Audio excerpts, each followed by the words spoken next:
were clubbers before we were DJs. So we used to go out a lot and used to party, and that's what got us into wanting to produce this kind of music. I think that's where the roots are, and I think when we go play clubs, we know the feeling, and it's nice to experience it on the other side. It's all about taking people on a journey.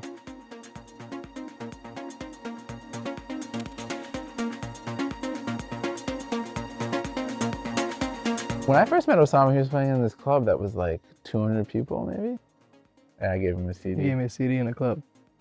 It's like 1 + 1 = 3.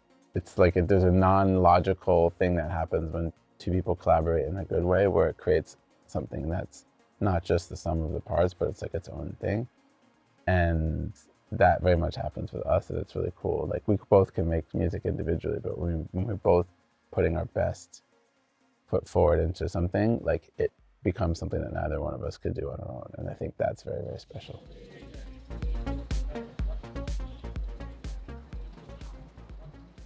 Coming to London and coming to the record stores in London was always like our level up over all the American DJs. Because we'd come here and get records that you couldn't find in North America. When you go back and DJ them, and that's what kind of differentiated us from all the other DJs that were playing in town. Yeah. I mean, especially as local DJs before we were playing internationally or getting our music out, it was always a competition amongst local DJs in the city who's going to get the gigs at the clubs or in the local cities.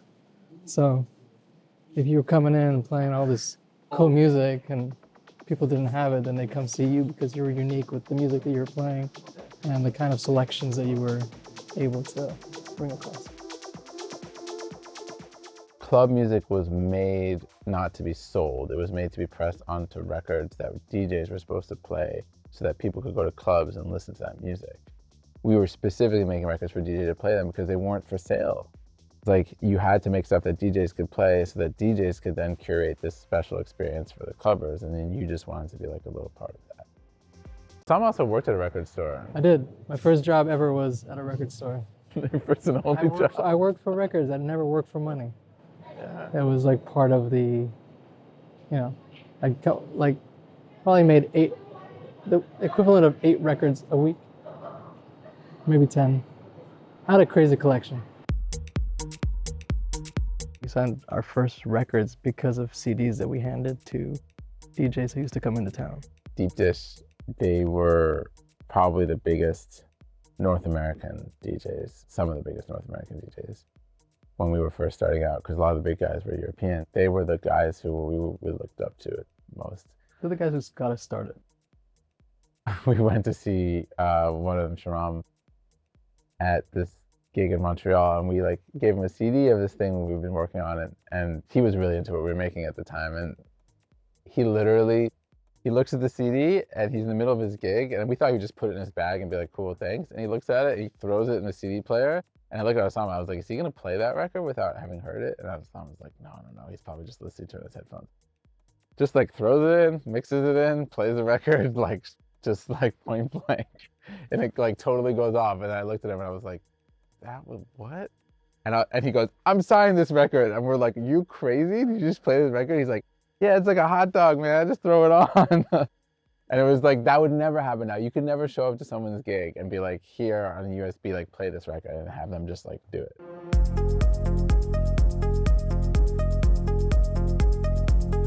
So much of being an artist is like trying to figure out who you actually are.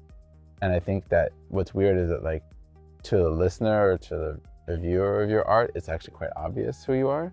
But I think to the artist, it's not always obvious. I think that's ultimately part of why you start making art in the first place, is some kind of exploration of your feelings, or just trying to figure out, like, what the heck is going on here, you know?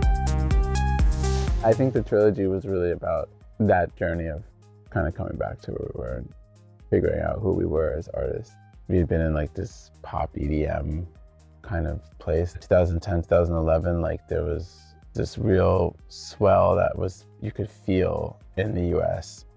And it was great for a while, and then the wave started to kind of crash and had sort of maybe lost touch with the roots of what we had done. 2018, 2019, we started listening to a lot of like melodic house and progressive stuff again. It really reminded us of the music we used to make.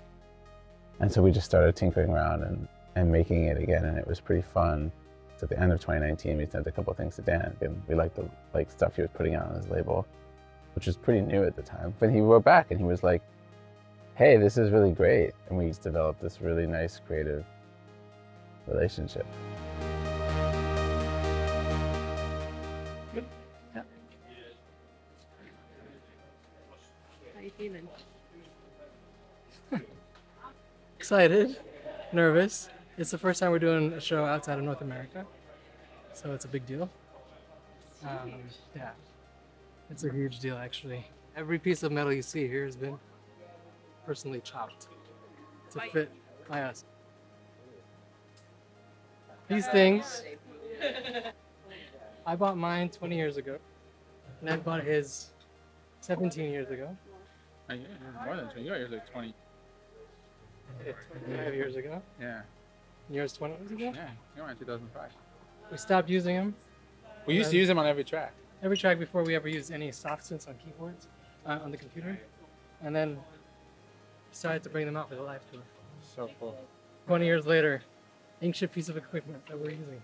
Looks cool, got great sound, and the knobs work better than any other MIDI knob thing we've ever worked with. So we're like, why not? Let's just try it. They work. Now they're heavy, and And they have a vibe. All the machines have vibes. And yeah. You want to make a journey for somebody, and that's why you have all this. We spend a lot of time on the lighting and the visuals, and so you're really creating like an experience.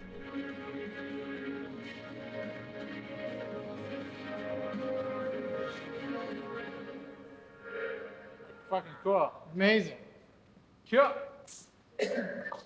Yeah, feel free to add like all you That's just cool, man.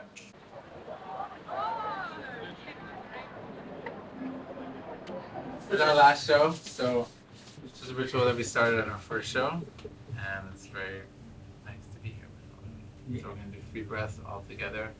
Try just to relax and follow your breath all the way in and all the way out. You always get nervous no matter what. I think if you don't get nervous, then you're kind of over it. All right. Game on! Game on! Yeah. Come on. Everybody. The record is Yeah. plenty more so. Yeah.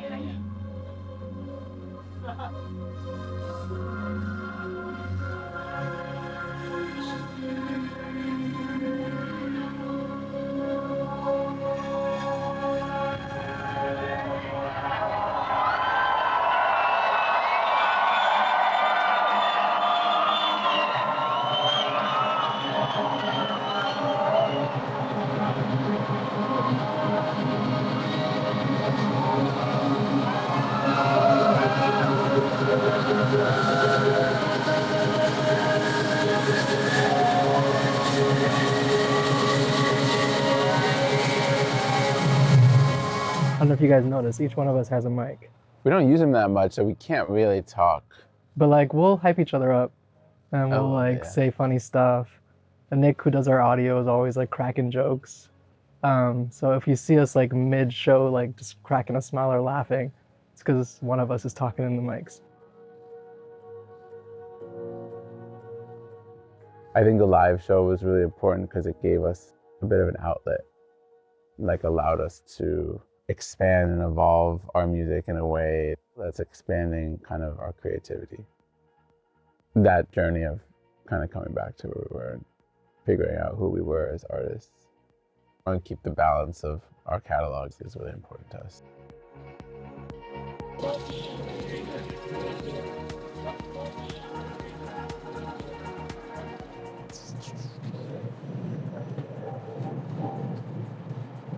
The tour ending, like, it's kind of huge.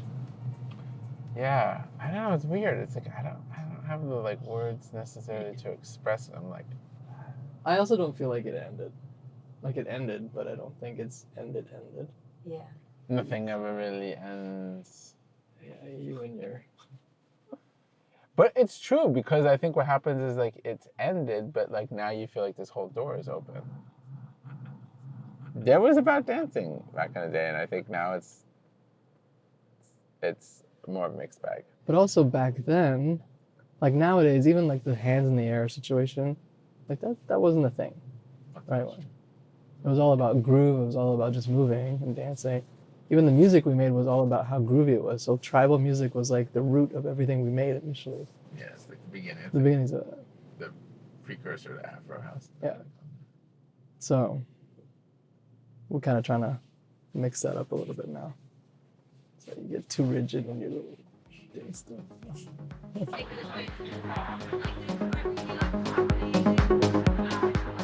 Such a good question. I don't know why we're in here. Maybe because just obsessed with soccer jerseys. He's one of my favorite players of all time. I saw him play when I was 10 years old. One of the greatest. Batistuta, if you know, you know. We're not just shopping. We're doing a pop-up here in a couple hours, and all these people are gonna leave, and we're gonna move this stuff out of here and throw a little rave.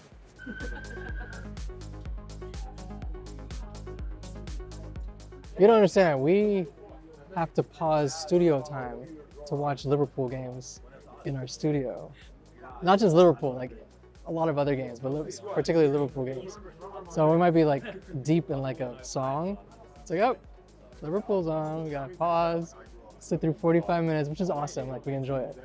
But it's a huge part of our days. It's like the polar opposite of our show. This is totally spontaneous. Don't know what we're gonna play, have a good time. Last night was beautiful, choreographed, concert hall, everything different. Yeah, it was amazing. Yeah, it's just kind of the other side of us, of what we do. So it'll be fun.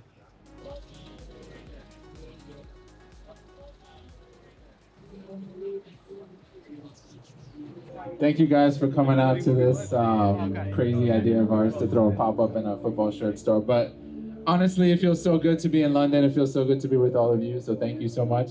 We love soccer. We love a lot of different teams, but today we're just celebrating beautiful kits, and we made one of our own, and I'm sure some of you have seen it. But yeah, thank you guys so much for being here. We're gonna play some music. Besides celebrating our love of soccer and soccer shirts, we also wanted to have you guys be the first to know that we have a brand new EP coming out. We're taking over This Never Happened for the whole month of April. So the CDs that you guys all got that we've been signing and seeing, that's actually the brand new EP. So you guys have it before anybody else. And yeah, we're gonna play a bunch of tunes, so have fun.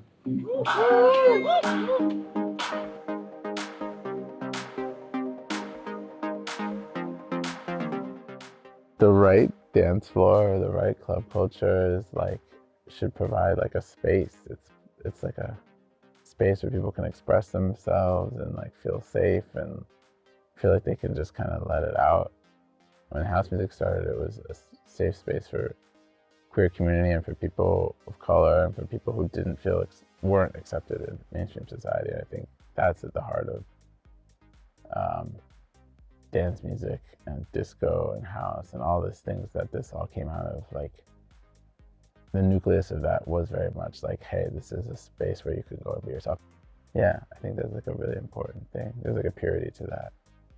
And I think there's definitely people who work really hard to create that space. And we look out and we see people like, looks like they're being themselves and doing their thing, and so it feels really nice.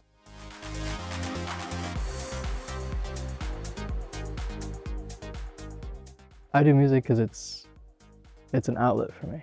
It's like a way to express myself because I'm not a very outspoken person, and I feel like music is my way of letting it out. I've also like done so much music with this guy, and it's like it's a beautiful thing that I can't see myself not doing. Every day we get in the studio is like a new day, and something always comes out of it. Yeah, it's an exploration of who we are. Yeah. It's like we learn about who we are through making music. I'm doing this because it's like meaningful for me to make music with Ossama. It's meaningful to make music that's meaningful to other people. I think that for us it's really important to just like keep trying new things and not getting stuck, but at the same time kind of knowing who we are and what we want to do.